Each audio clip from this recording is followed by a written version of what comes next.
NCERT controversy में एक नई अपडेट सामने आई है। एएनआई की रिपोर्ट के मुताबिक एनसीईआरटी से जुड़े अधिकारियों ने कहा कि कक्षा 8 की सामाजिक विज्ञान की वो टेक्स्ट बुक जिसके एक हिस्से पर कंट्रोवर्सी थी, उसे सब्जेक्ट एक्सपर्ट्स की एक कमेटी द्वारा तैयार किया गया था, जिसमें एक वकील भी शामिल थे। उन्होंने आगे जोड़ा कि ऐसा कोई नियम नहीं है कि चैप्टर को अलग से किसी कानून के जानकार से चेक करवाना ही है। ये स्पष्टीकरण उन खबरों के बीच आया है जिनमें दावा किया गया था कि अब वापस ली जा चुकी किताब exploring society India and beyond में न्यायपालिका पर कंट्रोवर्शियल चैप्टर की समीक्षा कानूनी बिरादरी द्वारा नहीं की गई है। जब ये पूछा गया कि क्या न्यायपालिका से संबंधित चैप्टर की अलग से कानूनी एक्सपर्ट्स द्वारा जांच कराना अनिवार्य है, तो अधिकारी ने कहा टेक्स्ट बुक इस तरह से नहीं लिखी जाती है। ऐसी अलग से जांच की आवश्यकता वाला कोई अनिवार्य खंड नहीं है। यह एक गलतफहमी है। अधिकारी ने कहा कि समिति में संबंधित क्षेत्रों के विशेषज्ञ शामिल थे और जहां आवश्यकता हो वहां एडिशनल एक्सपर्टीज आमंत्रित की जा सकती है।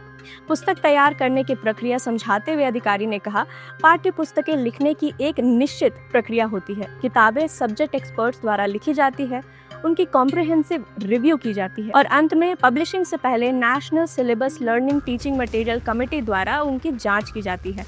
एनसीईआरटी के भीतर कई लोग किताब को पढ़ते हैं। इसे अंतिम रूप देने से पहले आमतौर पर बहुत बहस और बदलाव होते हैं। हालांकि अधिकारी ने स्वीकार किया कि टेक्स्ट बुक में इनएप्रोप्रिएट कोर्स मटेरियल शामिल हो गई थी। इसे निर्णय की एक चूक यानी कि एरर ऑफ जजमेंट बताया, जिसके लिए एनसीईआरटी पहले ही खेद व्यक्त कर चुका है और किताब वापस ले ली गई है। सुप्रीम कोर्ट ने कंट्रोवर्शियल चैप्टर का ड्राफ्ट तैयार करने के लिए जिम्मेदार लोगों के खिलाफ कार्रवाई की मांग की है। कोर्ट ने टिप्पणी की कि ये न्यायपालिका को बदनाम करने की एक सुनियोजित साजिश प्रतीत होती है। अदालत ने कक्षा 8 की इस किताब पर पूर्ण प्रतिबंध लगा दिया और सभी भौतिक और डिजिटल कॉपियों को जब्त करने का निर्देश दिया। केंद्रीय शिक्षा मंत्री धर्मेंद्र प्रधान ने भी सामग्री पर निराशा व्यक्त की और आश्वासन दिया कि इसमें जवाबदेही तय की जाएगी।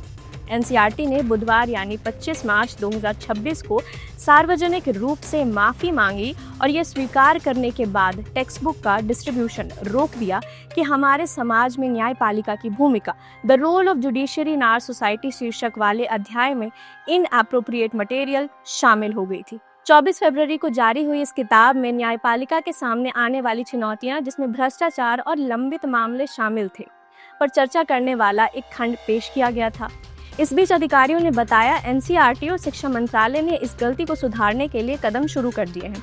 सूत्रों ने कहा कि एनसीईआरटी के निदेशक दिनेश प्रसाद सकलानी उन परिस्थितियों की जांच कर रहे हैं जिसके तहत ये सामग्री शामिल की गई थी और इसके लिए जिम्मेदार व्यक्तियों या प्रक्रियाओं की पहचान करेंगे। शिक्षा मंत्रालय ने सूचना एवं प्रसारण मंत्रालय और इलेक्ट्रॉनिक्स एवं सूचना प्रौद्योगिकी मंत्रालय को भी पत्र लिखकर डिजिटल और इलेक्ट्रॉनिक प्लेटफॉर्म के माध्यम से वापस ली गई पाठ्यपुस्तक के प्रसारण को भी रोकने की तत्काल कदम उठाने की मांग की है।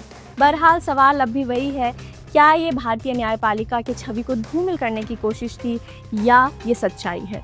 कमेंट सेक्शन में हमें ज़रूर बताएं। प्रभातखबर.com, विश्वास वही, रफ्तार नहीं।